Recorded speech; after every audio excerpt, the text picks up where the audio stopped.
Yon mga masters, bali 8 videos, araw-araw tuwing umaga na po tayo mag-a-upload. Maraming salamat sa mga solid kong masters dyan na patuloy pa rin na sumusuporta sa aking mga ina-upload na kwento o videos. At sa mga hindi nag-skip, maraming salamat po sa inyong lahat. At mag-iingat po kayo palagi and God bless. Magandang gabi mga masters, bali ngayon po ay 8 videos po ma-upload ko po sa aking YouTube channel. Tama nga mga masters, 8 videos nga po ma-upload ko. Yon, what's up mga masters? Nandito na naman tayo sa panibagong araw, panibagong kabanata na naman ang pagsasama-samahan natin ngayon guys.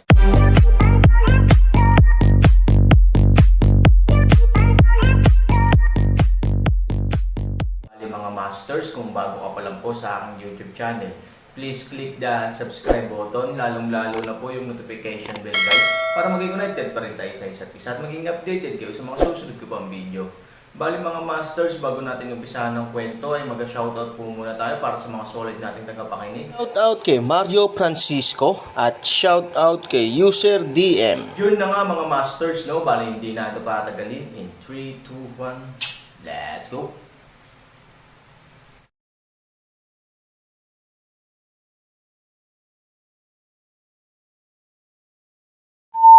Tulong sa isang araw biglang kutis Ezing. Sa oras na ito, galit at may pag-aalinlangan ding tumingin kay Fuchan ang isang grupo ng mga executive, naghihintay sa susunod na pahayag ni Fuchan kasama ang mga taong nanonood. Sa oras na ito, si Fu Tian, puno ng galit, ay huminga ng mahabang panahon. Anuman ang pagtutol ni Fu Mei, siya ay may ngiti sa kanyang mukha. Humagalpak ng tawa si Fu Mang, "Dam, aso talaga to. Kanina lang tumahol. Ngayon umungol at kumawag-kawag agad ang buntot." Ang mga salita ni Fu Mang ay nagpapatawa sa lahat ng tao sa paligid ng Aaron. Sa kabilang panig ng Fuchan, ang mga executive ay hindi nakaimik at nahihiya. Ang dating pagmamataas, sa oras na ito sa tulong ng pagkilos na ito at naglaho, kahit na puno lamang ng walang katapusang kahihiyan. Nagulat ang mga tao sa eksena ng pagyuko ni Fu Tian. Pagkatapos ng lahat, sa Chanho City, walang nakakaalam ng katayuan ng pagsuporta sa langit. Bilang karagdagan, ang gamot na God Pavilion ay puspusan na ngayon. Pero ngayon, ibinaba niya ang ulo sa harap ng isang binata. Pinagalitan siya ng iba, pero hindi siya naglakas loob na lumaban. Kinailangan niyang iwaglit ang kanyang buntot. "Diyos ko, sino ang binatang ito? Kanina ka pa kumakain dito." Kahit si Fu Tian ay maaari lang maging aso sa harap niya. "Damn, I have heard rumors that there was a young man who was the key to victory. Sa labanan laban sa Yao Shenge, akala ko ay gawa-gawa lang ito ng isang tao, baka mapagkakatiwalaan talaga." Matapos marinig ang mga argumento sa likod niya, naging berde ang mukha ni Fu Mei. Ito ang sinabi ni Fu Tian sa kanyang sarili. Ito ba ay isang perpektong plano? Hindi rin maganda ang mukha ni Fu Tian, pero sa ngayon, may ibang choice pa ba siya? "Sige, halika dito." Aaron smiles. Tulong araw kutis isang malamig, gayunpaman, pa rin nagmamadaling masunurin lumakad na karaan. "Sandali lang." Aaron biglang malamig na paraan ng boses, tulong araw agad tumigil. "Ano ang ginagawa ng napakaraming tao? Ikaw ay sapat na nag-iisa. Napakaraming aso. Kung nanakawan ka ng pagkain, lalaban ka." Aaron malamig na boses disdains isang paraan. Kumuyam ang ngipin ni Fu Tian at sinenyasan ang iba na huminto. Pagkatapos ay dahan-dahan siyang lumapit sa Aaron. "Cervical pain, tinulungan ako ng asawa ko na magmasahe." Aaron modelo ng damit ay uri ng hawakan ang kanyang leeg, nakaharap sa ivory paraan. Maaaring hindi alam ng iba kung ano ang ginagawa ng Aaron, ngunit si Ivory ay napakalinaw, ngunit sa isang mapait na ngiti, inabot niya ang kanyang kamay at minasahe ang Aaron. Aaron mababa ang ulo, komportableng kasiyahan. Sa oras na ito, si Fu Tian ay nakatayo sa harap ng Han 3,000. "Anong problema?" tanong ni Aaron. Napahiya si Fu Tian, nag-aatubili na sinabi, "Haha, wala lang, hindi matino ang doorman, magulo ang ayos, pumasok ka sa loob ng hall para uminom." "No, I don't have ta. I'm sloppy. I'm not as good as a few people. Comfortable akong kumain dito." Han 3,000 ngiti, tulong araw ay maaaring kaya hilahin pababa ang mukha, kalikasan ay hindi lamang para sa pag-inom. Nang pumasok si Sanyong sa inner hall, nahulaan na ni Aaron kung ano ang gusto ni Fu Tian. Ito ay isang pagtatangka lamang na palayasin ang kanyang sarili at akitin ang sekta ng Nihilist. Inamin niya na kaya niyang mangibabaw ang isang panig. Sa ganitong paraan, kahit na ang Aaron ngayon ay iba sa nakaraan, maaari pa rin siyang magkaroon ng kapital para hamakin siya. Ngunit ang hindi niya pinangarap ay ang karapatang magsalita ng nihilismo ay nasa Aaron, na tumulong sa langit na hamakin ang kanyang sarili. Pag-usapan natin to. Aaron. Gustong magsalita ni Fu Tianjeng, biglang sumimangot si Aaron, ang sakit ng leeg ko, kailangan mo bang hayaan akong hawakan ang ulo ko at kausapin ka? Tulong sa isang araw leng, mabilis na yumuko, magtipon sa Aaron sa harap ng, gusto ring makipag-usap. Kaya hindi kita makita. Ang Aaron ay naiinip. Aaron mababang ulo, nais na ipaalam sa kanya makita, tulong araw natural na maunawaan ang sarili kailangan upang maglupasay. Wag na. Maupo ka na at kumain, mahinahong sabi ni Aaron. Sabihin mo na. Sa sandaling nagngangalit si Fu Tian, mabilis siyang nag-squat sa harap ng Aaron, itinaas ang kanyang ulo, nagalit at nagpayo, at ang kanyang ekspresyon ay napaka nakakatawa, bueno, nagtutulungan tayo ngayon upang talunin ang Yaoshen Pavilion. Sa isang kahulugan, magkasama tayo at magkaibigan kahit natalo ang Yaoshen Pavilion, maaaring bumalik ito anumang oras. Kaya ang ibig kong sabihin, sa kasalukuyan, dapat nating pag-ibayuhin ang ating kooperasyon, at narito ang nihilism.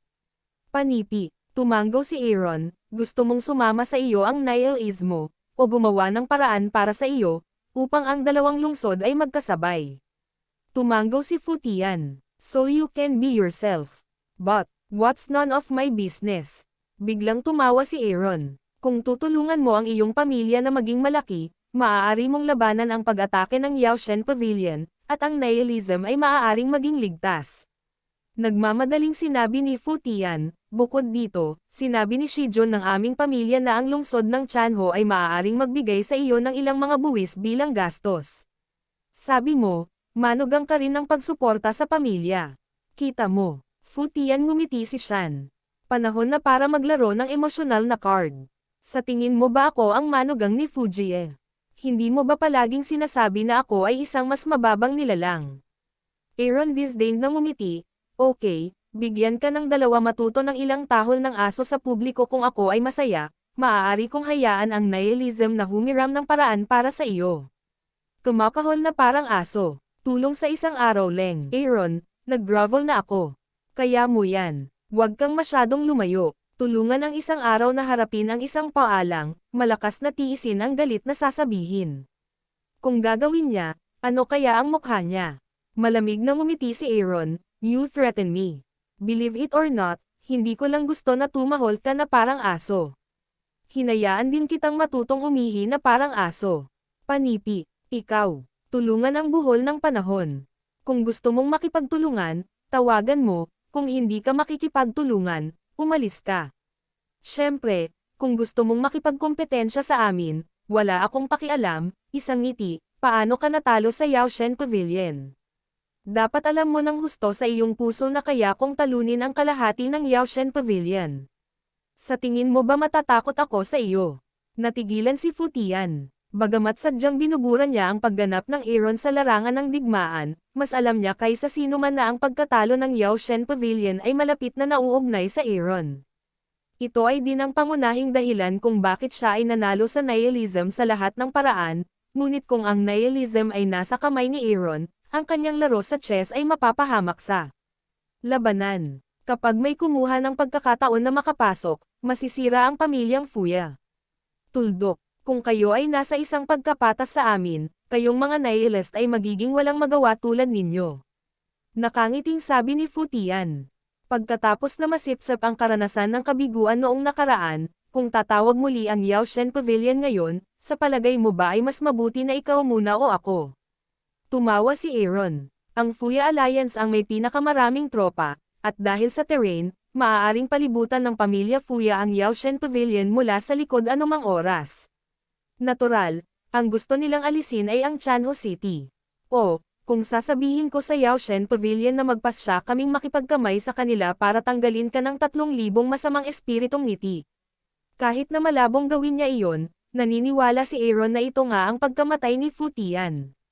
In a sense, like Wang Janzi, he finally got the right. If he wants to take a Soha, how can he do it? You have no choice. Aaron smiled and looked at Fu Tian. Fu Tian's face is cold. Kung uurong ka, magkakaroon ka ng magandang kinabukasan. Ito ay isang magandang deal. Paano ko malalaman kung lolokohan mo ako? Huwag mong kalimutan kung paano mo niloko ang 12 asawa kong. Si Aaron disdain a smile, ang isang kamay ay diretso sa mesa ng isang ulam sa lupa, magdagdag pa ng isa, tulad ng isang aso na kumakain ng ulam na ito. Ikaw. Tapos isa pa, biglang nanlamig ang mukha ni Aaron. Tulungan ang araw ng isang kagat. Wang, woof, woof. Hindi pa huli ang lahat para maghayganti ang isang ginoo. Hanggat kaya niyang palakihin ang kanyang pamilya, ngayon ay maaari siyang tumahol na parang aso. Sa hinaharap, maaari niyang gawing mas masahol pa ang buhay ni Aaron kaysa kamatayan. Ito, panipi. Nagkatinginan ang dalawang pamilya ni Fuya, at lahat sila ay tulala. Lalong nabigla ang mga nanonood. Ang padre de pamilya ni Fu ay napahiya ng isang binata at hiniling na matuto siyang tumahol. Sa oras na ito, maraming tao ang tumalon upang makita kung sino ang binata sa eskinita. Mayroon ding ilang mga walang asawa, tingnan ang Aaron at ang mga pinakagwapong tao sa mundo ay ang mga bayani ng mundo na matapang na lumaban sa kaaway, o ang malungkot na si Sushuai na may utak ng mga diskarte at nangingibabaw sa mundo. Sa oras na ito ay ang huli. Pati si Fu Tian sa harap niya. Higit pa rito, ang mga executive ng Fuya at Fuya ay narito. Walang nang ahas na magsalita. Panipi, hindi ko alam. Wala pa akong nakikitang ganyang tao. Gayunpaman, ako ay lubhang kakaiba. Paanong nasa paligid niya ang mga taong iyon ng Fumang? Naaalala ko ba na hindi si Fumang ang deputy ng misteryosong alyansa? Panipi, kapag sinabi mo iyan, nakikita kong narito rin si Bai Xiaosheng. At nakikita mo, lahat ng matatanda ng nihilismo ay hiwalay sa isa't isa, at sila ay mapagpakumbaba. Natatakot ako na hindi sila maliit. Sa aking palagay, ito ba ay isang misteryosong tao? Panipi, sa body point of view, mukhang misteryosong tao talaga, pero hindi ba laging nakamaskara ang misteryosong tao? Ang daming nag-uusap at nagko-comment, pero sa tenga ni Fu Mei, sobrang harsh nila. Buti na lang, si Aaron ay isang misteryosong lalaki na ang pamilyang Fuya ay nagdidiin sa balita, at maraming tao ang hindi nakakaalam kay Aaron at Ivory. Kung hindi, siya ay magagalit na siya ay dumura. Tumangala si Fu Tian kay Aaron. Aaron no nabibig, tumingin sa isang plato ng pinggan. Kumuyam ang ngipin ni Fu Tian at pumikit. Humiga siya sa lupa at malinis na kumain ng mga pinggan. Pagkatapos kainin ang mga pagkain ito, Fu Tian tumayo na may malamig na mukha. Ngayon, oo, masunurin ako. Bibigyan kita ng buto mamaya. Pwede ka nang umalis. Tumawa si Aaron. Biglang nagalit si Fu Tian. Anong ibig mong sabihin? Binitawan mo ako. Ano ang ipinangako mo sa akin? Sinabi ko lamang na isaalang-alang, hindi upang mangako. Maliban kung ito ay isang buong play.